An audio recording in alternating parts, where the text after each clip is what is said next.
फिर से रिवाइज़ करा दूं।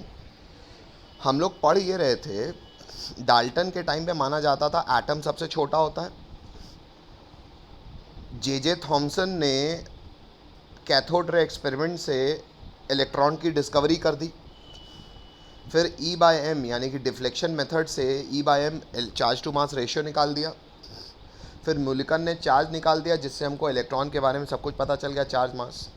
इलेक्ट्रॉन एटम से भी छोटा था, तो लोगों को डाउट हो गया कि भाई एटम भी कुछ लोगों से बने हैं, जिन्हें हम सब एटॉमिक पार्टिकल्स कहने लगे, फंडामेंटल पार्टिकल्स कहने लगे। ये जो भी कैथोड रे एक्सपेरिमेंट हुआ, इसमें जो कैथोड था उसमें छेदे वाले कैथोड का इस्तेमाल करना शुरू कर दिया हमने। और छेदे वाला कैथोड को हम कहते हैं परफोरेटेड कैथोड। उससे हमने ऑब्जर्व ये किया कि कैथोड रे तो निकल ही रही थी, पीछे की तरफ एक एनोड रे भी आ रही थी।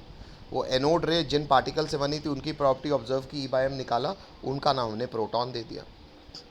बाद में चैडविक ने न्यूट्रॉन की खोज की, यहाँ से हमको इलेक्ट्रॉन प्रोटॉन न्यूट्रॉन तीनों मिल गए। फिर बात आई कि इलेक्ट्रॉन प्रोटॉन न्यूट्रॉन आपस में असेंबल्ड कैसे हैं, भाई एटॉमिक स्ट्रक्चर कैसा है। सबसे पहला प्रिडिक्शन थॉमसन ने किया, कहा भाई ये तरबूज की तरह है, क्योंकि प्रोटॉन का मास ज़्यादा होता है इलेक्ट्रॉन से, तो बोला प्लस यूनिफॉर्मली डिस्ट्रीब्यूटेड और इलेक्ट्रॉन तरबूज के बीज की तरह रैंडमली इम्बेडेड है। बस जितने प्रोटॉन है उतने इलेक्ट्रॉन है, जिससे कि एटम न्यूट्रल साबित हो गया। तो लोगों ने उस ज़माने में थॉमसन की बात को भी सही माना। थॉमसन का शिष्य था रदरफोर्ड, उसने अपने मास्टर की बात को वैलिडेट करने के लिए, मैथमेटिकल जस्टिफाई करने के लिए, एक्सपेरिमेंटली प्रूव करने के लिए अल्फ़ा स्कैटरिंग एक्सपेरिमेंट किया। एक्सपेरिमेंट जब किया तो उसने इसके विपरीत और रिजल्ट ऑब्जर्व किए। उसने पाया कि 90% अल्फ़ा पार्टिकल्स तो सीधे सीधे पास हो गए। सीधे सीधे पास हो गए मतलब 90% एटम तो खाली है, मैक्सिमम एटम खाली है। थॉमसन की बात गलत होगी, रदरफोर्ड ने कहा सारा सारा मास एक छोटे से वॉल्यूम में फोकस्ड है, उसे आज से हम न्यूक्लियस कहेंगे, उसमें प्रोटॉन न्यूट्रॉन रहते हैं। और लोगों ने कहा इलेक्ट्रॉन कहा, उसने कहा इलेक्ट्रॉन वैसे ही है जैसे ग्रेविटेशनल सिस्टम सोलर सिस्टम में होता है, कि भारी चीज़ बीच में होती है और हल्की चीज़ उसके इर्द गिर्द चक्कर लगाती है। वो चक्कर लगाने में कोई वर्क डन नहीं करना पड़ता, इसलिए आराम से चक्कर लगाती रहती है। इस पे विवाद उठा दिया मैक्सवेल ने, कहा भैया अर्थ लोग तो अनचार्ज हैं लेकिन इलेक्ट्रॉन तो चार्ज है। चार्ज पार्टिकल अगर एक्सेलरेट करेगा यानी कि सर्कुलर मोशन करेगा तो वो हमेशा एनर्जी एमिट करेगा। उसने मैथमेटिकली एक्सपेरिमेंटली प्रूव किया कि 10⁻⁸ सेकेंड्स में लगभग एक इलेक्ट्रॉन इतनी एनर्जी रिलीज़ कर देगा कि वो प्लस से खिंचता खिंचता उससे मिल जाना चाहिए और एटम खत्म होने जाने। एटम खत्म नहीं हो रहा था, स्टेबिलिटी ऑफ एटम पे विवाद उठ गया, रदरफोर्ड मॉडल गलत हो गया। रदरफोर्ड मॉडल की गलती को दूर करने के लिए जो अगला मॉडल दुनिया ने एक्सेप्ट किया वो बोर के द्वारा दिया गया था। लेकिन बोर के द्वारा मॉडल देने के पहले और रदरफोर्ड के गलत होने के बाद बीच में बहुत सारे डेवलपमेंट्स हुए थे, हम उसी क्रोनोलॉजी में लिख भी रहे हैं। दुनिया ने क्या क्या बात जान ली थी, दुनिया ने बात जान ली थी कि अगर इलेक्ट्रॉन्स को समझना चाहते हो तो भाई चलता हुआ पंखे के पर तक तो दिखते नहीं हैं।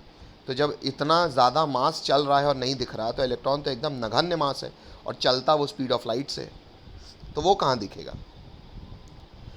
तो बोला गया भाई इलेक्ट्रॉन, हालांकि इलेक्ट्रॉन स्पीड ऑफ लाइट से नहीं चलता, पर चलते हुए इलेक्ट्रॉन की जो इफ़ेक्ट है उस इफ़ेक्ट को हम कहते हैं इलेक्ट्रोमैग्नेटिक रेडिएशंस। जो एनर्जी है वो एनर्जी हम पढ़ना और समझना चाह रहे हैं, जिसे हमने नाम दे दिया इलेक्ट्रोमैग्नेटिक वेव्स। अच्छा, इलेक्ट्रोमैग्नेटिक रेडिएशन को समझने के लिए सारे चरित्र समझने के लिए इलेक्ट्रोमैग्नेटिक रेडिएशन के हम दो प्रकार के नेचर कंसिडर कर रहे हैं। कुछ चरित्र को समझने के लिए हमें उसका वेव नेचर देखना पड़ता है, कुछ चरित्र को समझने के लिए हमें उसका पार्टिकल नेचर देखना पड़ता है। वेव नेचर को देखने के लिए हमने बहुत सारे कैरेक्टरिस्टिक लिखी हैं, उनके बारे में जानकारियाँ लिखी हैं। पार्टिकल नेचर, उसको एक पार्टिकल मानना पड़ेगा, वह नहीं मानोगे तो कुछ चरित्र नहीं समझ पाओगे। वो भी हमने उसके लिए भी कुछ बातें कैपिटल बी के अंतर्गत लिखी हैं, जिसमें हमने आखिरी कल पढ़ा था फोटो इलेक्ट्रिक इफेक्ट, जिसमें जब तक आप इलेक्ट्रॉन को एक पड़ा हुआ पार्टिकल नहीं मानोगे कि पड़ा हुआ था, उसने एनर्जी खाई तो सरफेस तक आया, सरफेस तक आने में जो एनर्जी लगी वो वर्क फंक्शन एनर्जी लगी, और फिर भी अगर सरफेस तक आने के बाद भी बच गई तो पक्का करके निकल गया। तो हम इलेक्ट्रॉन को क्या मान रहे हैं, एक पड़ा हुआ आदमी पार्टिकल मान रहे हैं। हेलो, अब मुझे एफर्मेशन चाहिए क्लास का, यहाँ तक सब लोग कंफर्टेबल हो? Yes sir. सबका चलो, तो बच्चों, हाँ कोई कुछ पूछना चाह रहा है? वही कुछ बोला कि ऐसे ही था बस। चलो ये ऐसे ही था। तो बच्चों अब एक्चुअली हम बोर मॉडल पढ़ने के लिए तैयार हैं। बोर मॉडल कुछ थ्योरी और आती है, लेकिन वो बोर मॉडल पढ़ने के बाद वो थ्योरी मैं आपको बताऊंगा। चलो नेक्स्ट स्टार मार्क करके नेक्स्ट हेडिंग डालेंगे बच्चों। अब आपने डेवलपमेंट्स लगभग जान ली है जो आपको बोर मॉडल तक पहुंचा रही है। तो स्टार मार्क करके नेक्स्ट हेडिंग डालेंगे बच्चों, लिखेंगे Bohr's model for hydrogen atom. मैं ये मान रहा हूँ कि हर बच्चे ने सॉल्व एग्जाम्पल जो मैंने दिए थे वो कर लिए हैं। मतलब इस 2.4 ये जो मैंने बोर मॉडल लिखा है इसके पहले तक के, और वो सॉल्व एग्जाम्पल आपके क्लास, बेटा एनसीईआरटी के सारे सवाल आपके क्लास नोट्स में होने चाहिए, क्योंकि वो आप रिवीजन भी उसी आधार पे कर पाओगे। कोई बच्चा अगर नहीं किया हो तो बोल दे कि सब करके आए हो, सॉल्व एग्जाम्पल तो करके आए हो ना। चलो उसमें वो जूल को इलेक्ट्रॉन वोल्ट में कन्वर्ट कर लिया आप लोग।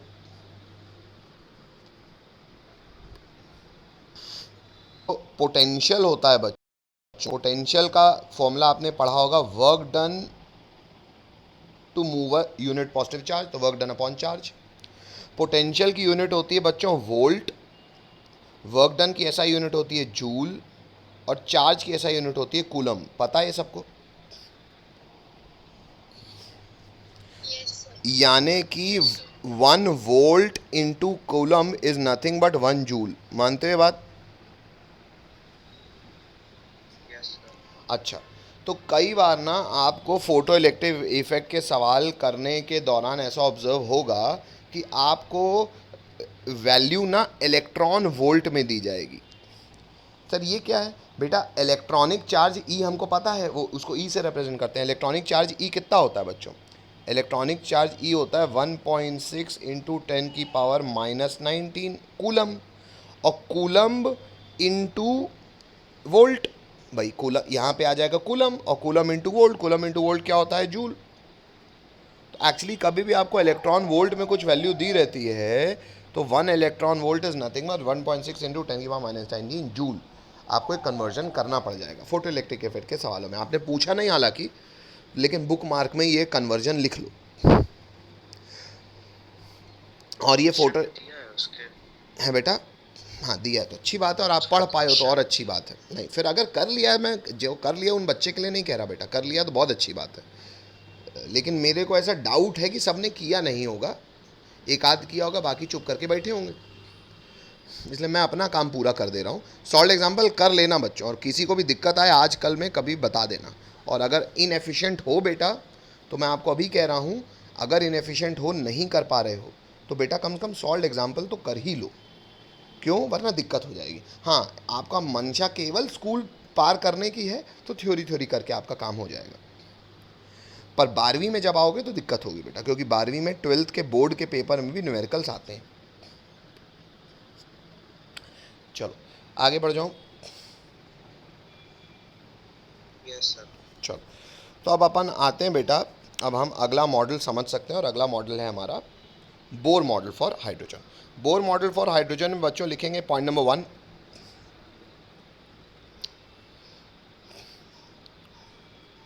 पॉइंट क्रमांक 1 मत लिखो बेटा, लिखो capital A.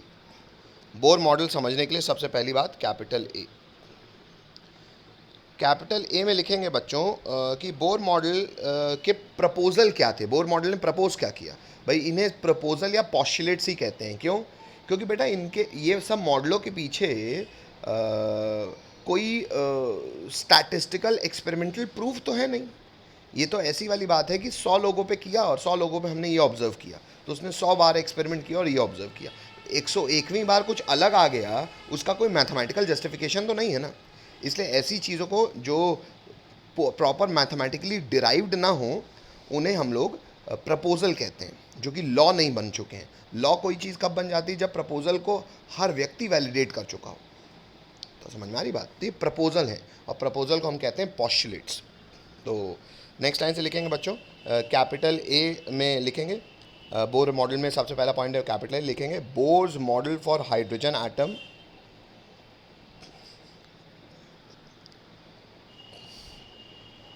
Is based on the following postulates. तो कैपिटल ए हेडिंग ही हमारी है कि जो भी बोर मॉडल बनाया गया उसके प्रपोजल क्या थे, पॉस्टुलेट्स क्या थे, ये कैपिटल ए है। अब कैपिटल ए के अंदर प्रपोजल लिखना शुरू करेंगे। प्रपोजल में लिखेंगे प्रपोजल क्रमांक 1। बोलूं?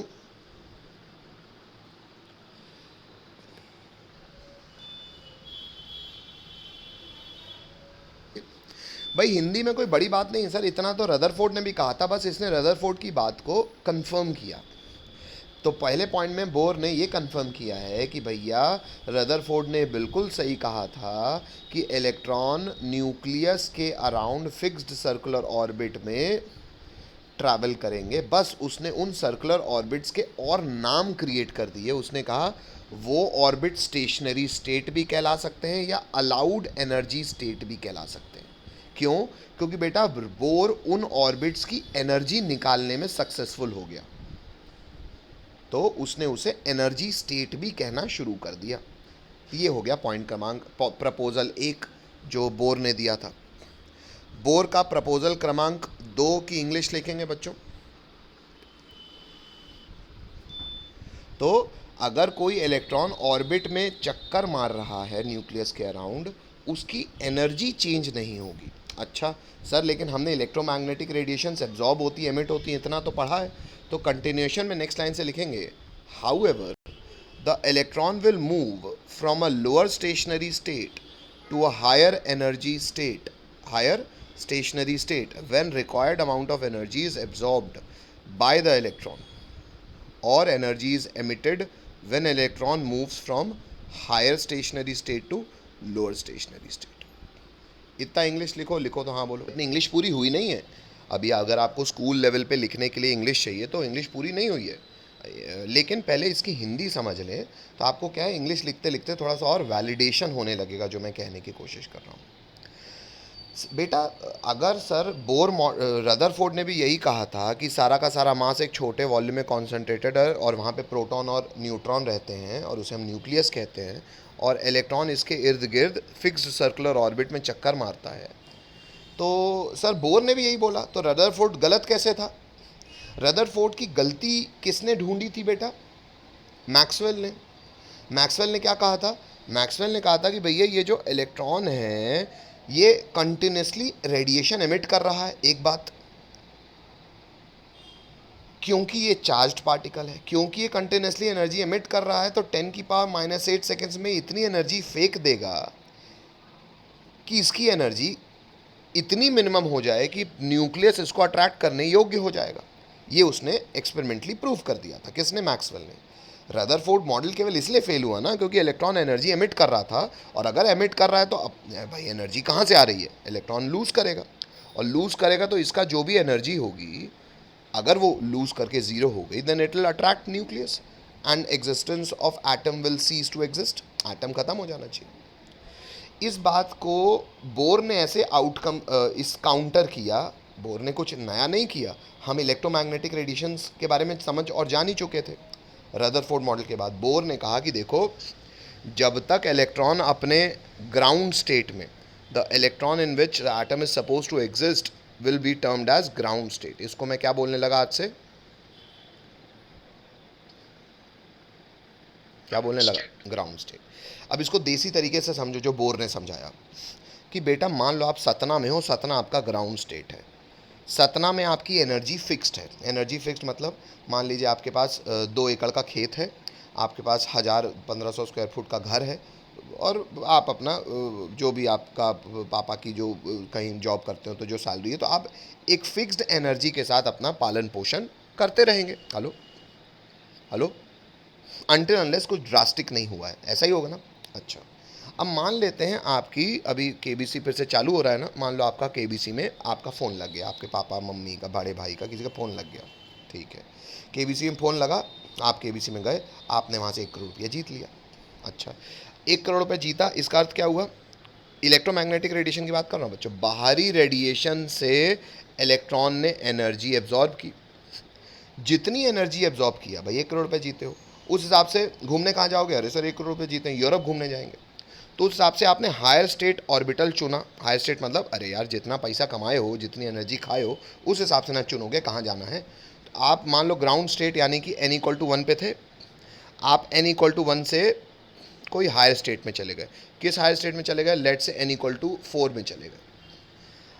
आप गए यहाँ से यूरोप, आपने वो 1 करोड़ रुपये जो एक्स्ट्रा आया उसको खर्चा किया यूरोप जाके घूम घूम के। खर्चा किया मतलब जब इलेक्ट्रॉन एनर्जी बाहरी रेडिएशन से एनर्जी खाया बेटा, उस एनर्जी को लेके वो हायर स्टेट में गया, जाके घूम घूम के एक्स्ट्रा एनर्जी खर्चा किया, और एनर्जी जो भी एब्जॉर्ब की थी बच्चों वो एमिट की, वापस फेंकी, and it come back to its ground state. कहने का मतलब क्या है? कहने का मतलब है आप सतना में पूरा जीवन बिताते हो क्योंकि आपका ग्राउंड स्टेट ये है।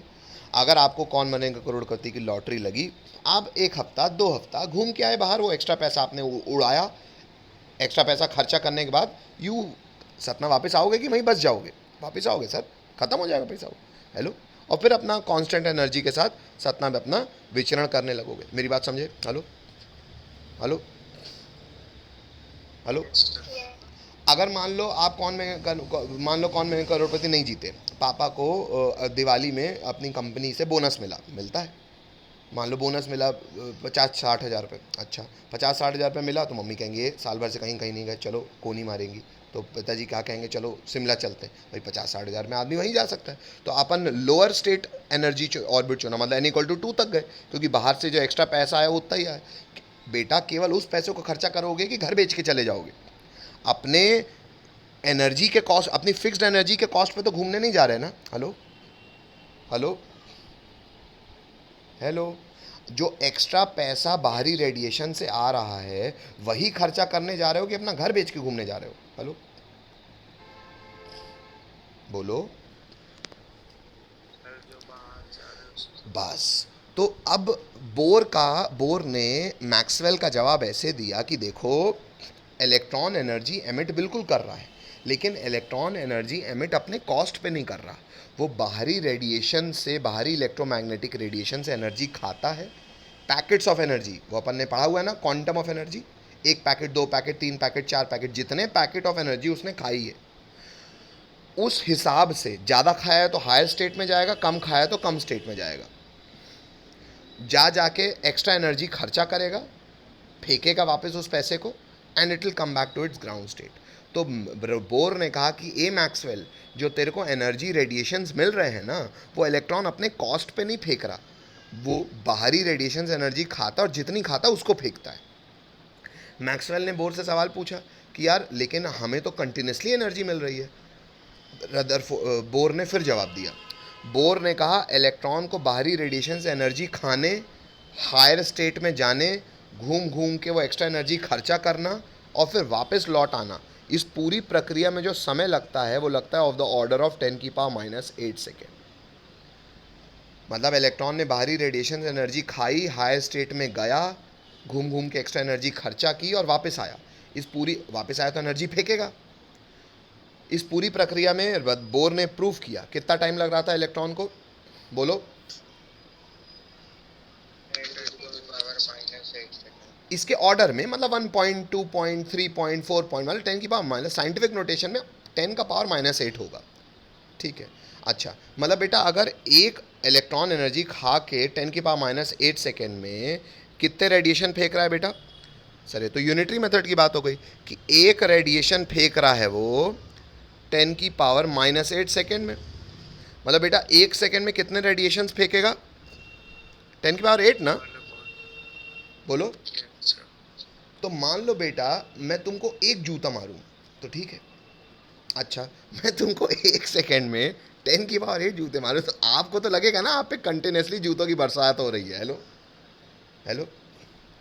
इट इज़ लाइक बारिश बेटा। बारिश होती बूंद बूंद है, लेकिन बेटा कई बार वो बूंद बूंद गिरने की फ्रीक्वेंसी इतनी तेज़ होती है कि आदमी भीग जाता है।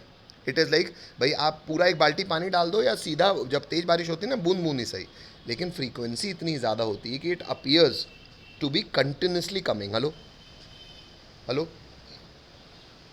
हेलो। तो बोर ने मैक्सवेल की इस बात को भी निगेट कर दिया कि भाई मैक्सवेल ने कहा यार एनर्जी रेडिएशन तो कंटिन्यूसली आ रही है। बोर ने कहा देखो कंटिन्यूसली नहीं आ रहा, आप पैकेट्स में रहा है, लेकिन 1 सेकेंड में इतने सारे पैकेट आ जा रहे हैं कि तुमको प्रतीत हो रहा है, तुम्हें लग रहा है कि रेडिएशंस कंटिन्यूसली आ रहे हैं। कंटिन्यूसली नहीं रहे। Hello hello. इतनी बात पक्की है सबको? हेलो चल बस बच्चों, तो हिंदी यहीं पे समाप्त होती है। अब मैं आपको इसकी प्रपोजल क्रमांक 2 ख़त्म नहीं हुआ है, प्रपोजल क्रमांक 2 में आगे लिखेंगे बच्चों, पैराग्राफ चेंज करके लिखेंगे। The frequency of radiation absorbed और emitted when transition occurs between two stationary states that differ in energy by delta is given by nu is equal to delta E upon H is equal to E2 minus E1 upon H, where E1 and E2 are energy of lower and higher allowed energy states respectively. Full stop. बच्चों ये लिखो, लिखो तो हाँ बोलो। हम शायद को अभी वाइट बोर्ड में समझ चुके हैं, बस उसकी मैथमेटिकल मॉडलिंग बची हुई थी। एक बार फिर से देख लीजिए भाई। सेंटर में प्रोटॉन न्यूट्रॉन है, इलेक्ट्रॉन इर्द गिर्द चक्कर लगा रहा है। सर इलेक्ट्रॉन अगर इर्द गिर्द चक्कर लगा रहा है तो ये मान लेता हूँ सर मैं, इसका एनर्जी लेवल 1 मतलब ग्राउंड स्टेट बोलते हैं उसको, तो मान लो एनर्जी लेवल 1 है, इसका E1 है। अगर इलेक्ट्रॉन ने बाहरी रेडिएशन से एनर्जी खाई तो जो एनर्जी आएगी बेटा, जो पैकेट वो एब्जॉर्ब करेगा, जितना उसका मैग्नीट्यूड होगा उस हिसाब से वो हायर एनर्जी स्टेट चुनेगा। इलेक्ट्रॉन हायर एनर्जी स्टेट में जाएगा, घूम घूम के उसी जो पैकेट खाया है बेटा, वही ना पैकेट वापस एमिट करेगा। एमिट करेगा तो वापस आ जाएगा अपने ग्राउंड स्टेट में। हेलो, ये जो हायर स्टेट में गया उसकी एनर्जी अगर E2 थी, तो बेटा ये दोनों भाई, आप जब यूरोप घूमने गए और आप जब सतना में थे, फ़र्क क्या था? क्या एनर्जी एक्स्ट्रा आई थी? वो 1 करोड़ रुपए जो आपने करोड़पति से जीता था। Hello hello hello. तो बेटा ये जो डिफरेंस इन एनर्जी था, जिसे जिसे मैं कह रहा हूँ डेल्टा ई, वो क्या था? वो वही पैकेट ऑफ एनर्जी थी जो आपने खाई थी। बेटा इलेक्ट्रॉन हमेशा जो एनर्जी का पैकेट खाता है, उसकी एनर्जी हमने शायद पहले ही उस पैकेट ऑफ एनर्जी को हम डिफाइन कर चुके हैं। क्या होता है? H nu. हेलो, या h c by lambda. Hello hello hello. तो बेटा अगर वो packet of energy h nu था तो ये डेल्टा ई उस एच न्यू के बराबर हो जाएगा। तो यही तो वो न्यू है जो फ्रीक्वेंसी ऑफ रेडिएशन हमने खाई है या फेंकी है। भाई खाओगे तो 1 से लेके 2 पे जाओगे, और फेंकोगे तो 2 से वापस 1 में आओगे। Hello hello. तो न्यू क्या हो जाएगा बच्चों? न्यू हो जाएगा डेल्टा ई अपॉन एच, यानी कि डिफरेंस इन एनर्जी स्टेट का डिफरेंस अपॉन एच। और डेल्टा ई क्या हो जाएगा बच्चों? E1 minus E2। Sorry, change हमेशा होता है बेटा बड़ा माइनस छोटा ना। तो हायर स्टेट एनर्जी कौन सा है? E2 minus E1। मेरी बात समझ पा रहे हो? हेलो बोलो सब लोगों। बस आपने ये जो फॉर्मूला, आपने ये जो फॉर्मूला लिखा है ना बच्चों, उसके नीचे अब ये ड्राइंग भी बना दो। क्या ड्राइंग बनाए सर? ये वाली साफ सुथरी। सर ये न्यूक्लियस है, ये मान लो एनर्जी लेवल E1 हुआ, ये मान लीजिए एनर्जी लेवल E2 हुआ। तो डिफरेंस इन एनर्जी क्या कहलाएगी बच्चों? ये फ़ोटो बना लो बच्चों। डिफरेंस इन एनर्जी क्या कहलाएगी बच्चों? डेल्टा ई, है ना। और ये डिफरेंस इन एनर्जी क्यों आई है? क्योंकि सर बाहरी पैकेट एच न्यू, इलेक्ट्रॉन ने अगर इसे गेन किया है तो वो हाई इनिशियल स्टेट से हाई स्टेट में जाएगा, उसी पैकेट को खर्चा करेगा और वापस आ जाएगा। खर्चा करने का सिंबल मैं अलग बना देता हूँ। ये उसने एमिट किया है और ये उसने एब्जॉर्ब किया। बात समझ में आती है बच्चों? हेलो। पहले एक बात सुन लो मेरी।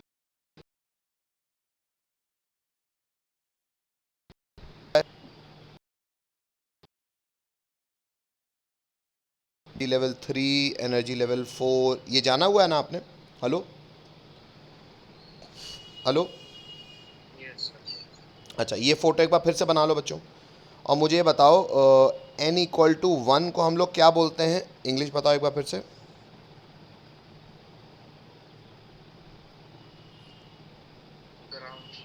Ground state. n=2 को बच्चों क्या बोलोगे?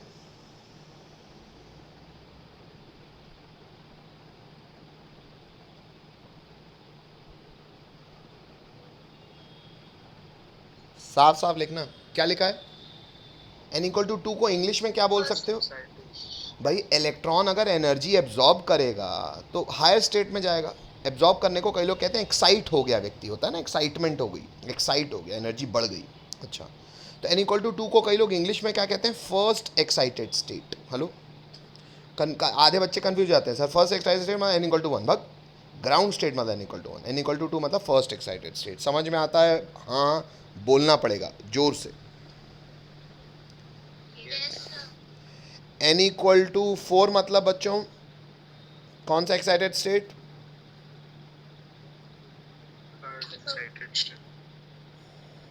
अच्छा, सो ऑन। अब जितना पैकेट ऑफ एनर्जी, जितना बड़ा पैकेट इलेक्ट्रॉन खाएगा उतने हायर स्टेट में जाएगा। Said and done. इसको पॉइंट क्रमांक 3 में ही बच्चों फोटो बनाना सबसे पहले।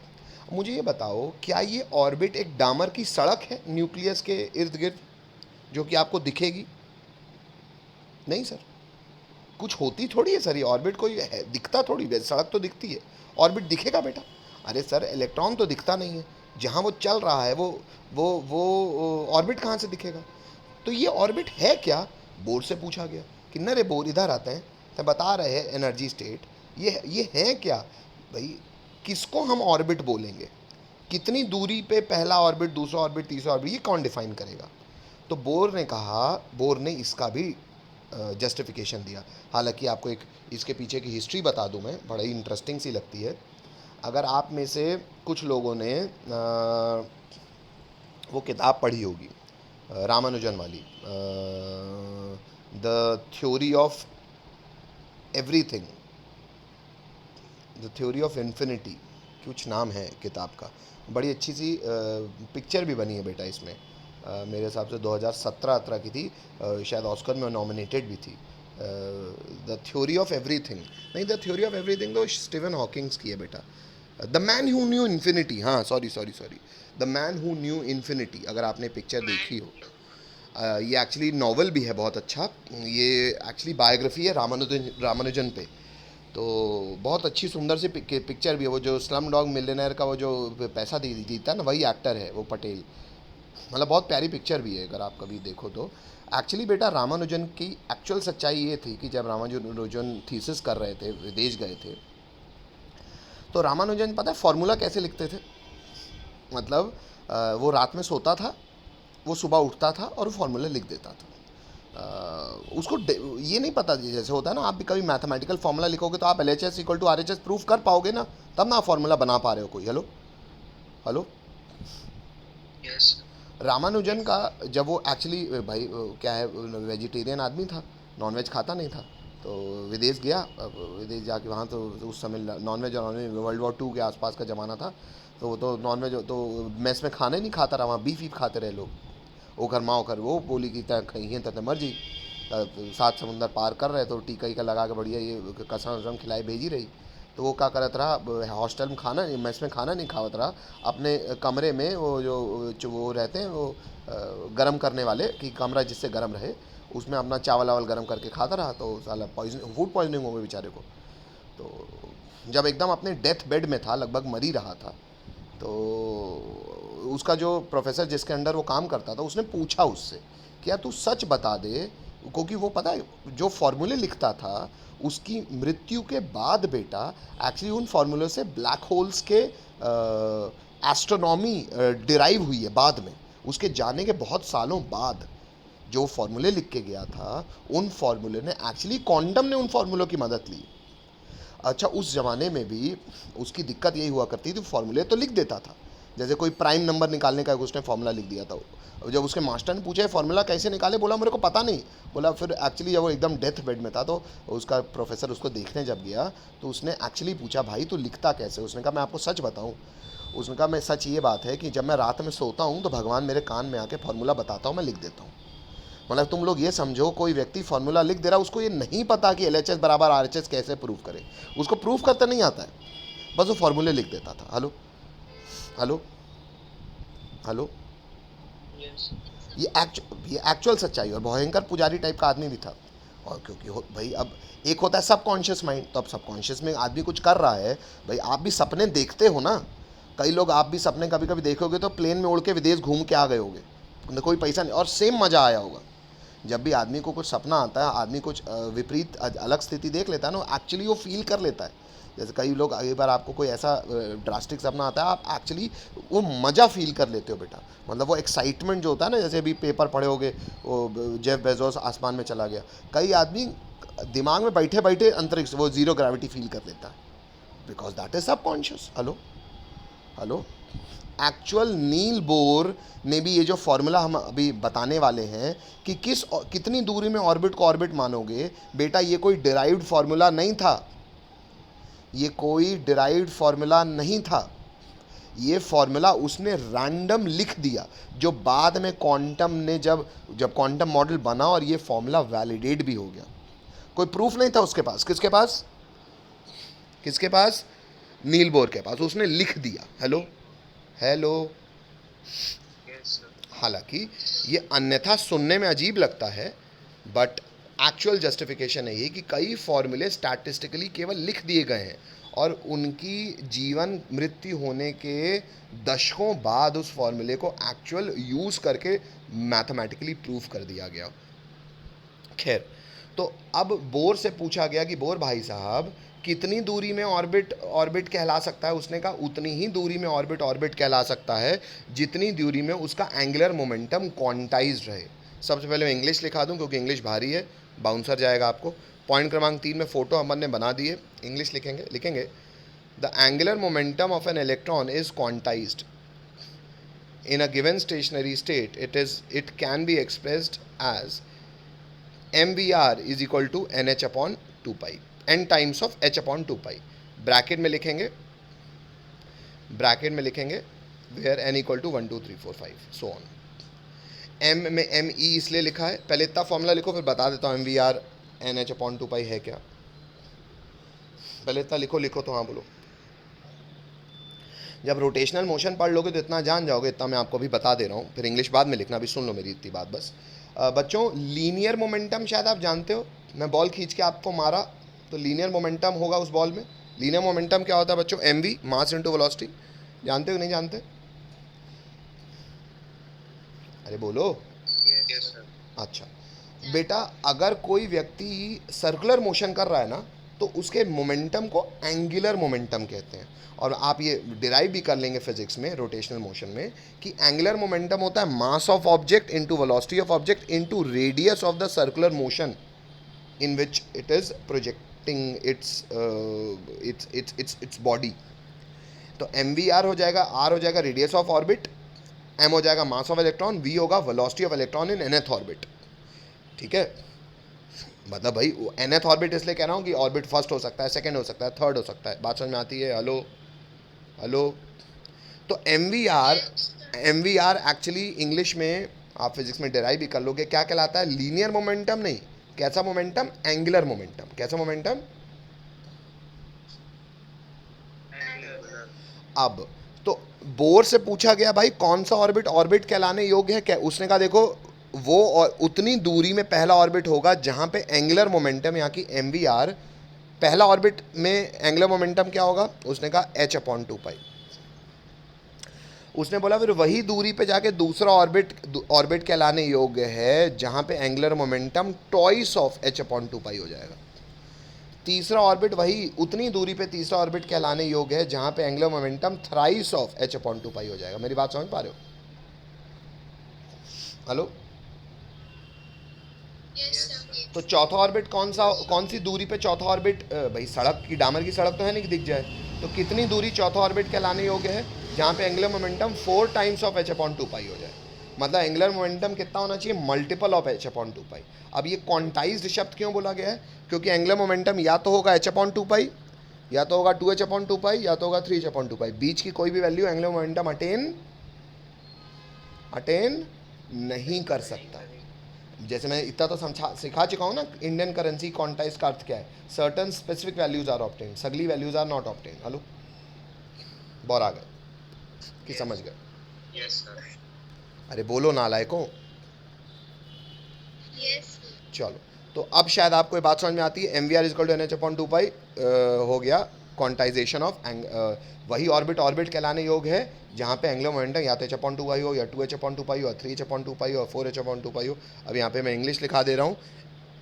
m क्या है इंग्लिश लिखेंगे बच्चों, व्हाट इज me, इंग्लिश बोलो, मास ऑफ इलेक्ट्रॉन। वैल्यू बोलो, पता भी आपको SI यूनिट पे 9.1 into 10 to the power minus 31 kg। v क्या होगा बच्चों,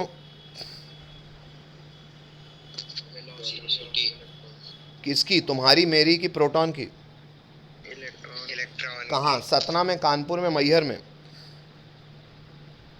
इन ऑर्बिट ना, इन nth ऑर्बिट, मतलब सर ऑर्बिट चेंज करोगे तो वेलोसिटी भी चेंज होगी, हाँ बेटा होगी। अबे न्यूक्लियस से दूरी चेंज होगी तो उसका घूमने की शिद्दत भी तो चेंज होगी। इसलिए इंग्लिश पूरी क्या होगी v की, वेलोसिटी ऑफ इलेक्ट्रॉन इन